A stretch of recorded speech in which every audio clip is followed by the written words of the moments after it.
Əhməd Cavad Azərbaycan bayrağını. Türkistan yerləri öpüb alnını, söyləyir dərdini sana bayrağım. Üç rəngli əksini quzğun dənizdən, ərmağan yollasın yara bayrağım. Gedərkən Turana çıxdın qarşıma, kölgən dövlət quşu qondu başıma. İzin ver gözümdən coşan yaşıma, dinlətsin dərdini aha bayrağım. Qayıxan soyundan aldığım rəngi, qucamış Elxanla Müsəlman bəyi, Elxanın övladı, dinin dirəyi, gətirdin könlümə səfa bayrağım. Köksümdə tufanlar gəldim irəli, öpdüm kölgən düşən mübarək yeri, Allahın yıldızı, o gözəl pəri, sığınmış qoynunda aya bayrağım. Uşaqlar, deməli Azərbaycan bayrağının şeiri lirik növdə yazılmışdı. Qafiyə quruluşu kimi birinci bəndə baxacağıq.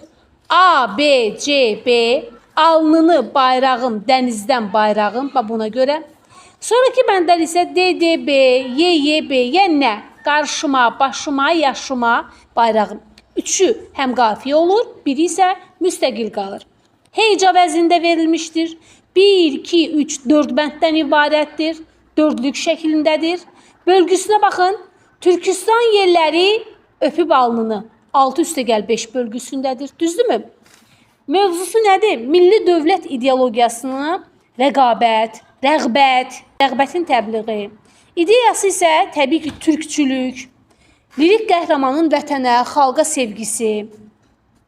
Şairin milli bayrağımıza şeir həsr etməsi bilirik ki, təsadüfi deyildi. Milli azadlıq, vətənimizin müstəqilliyi, şairin ən böyük idealı kimi verilmişdir. Əhməd Cavadı milli dövlətimizin nəğməkarı yenilər adlandırırlar. Deməli, şeiri özünüz də oxuyacaqsınız bir dəfə, haqqında məlumatı da biləcəksiniz. Şeirdə unutmayın, quzğun dəniz ifadəsi Xəzər dənizi nəzərdə tutur. Sonra Azərbaycan bayrağına, qədim Oğuz yurduna mövcud olduğunu, şairin bayrağın rənginin Qayıxanı soyundan olduğu, ola bilsin ki, haqqında səhv və düz məlumatlar verilsin. Qayıxanı söhbəti gedirsə, biləcək ki, Azərbaycan bayrağından söhbət gedir. Bayraqdakı ay və ulduz Allahın yıldızı, o gözəl pəri adlandırılır. Türk soylarının fəxri kimi dəyərləndirilir. Sonra Türkistan yerləri öpüb alını deyəndə Azərbaycan bayrağı sanki bütün Türkiyələri arasında gəzdirilir kimi fikri nəzərdə tutulmuşdur. Təkrar şeiri də özünüz oxuyacaqsınız.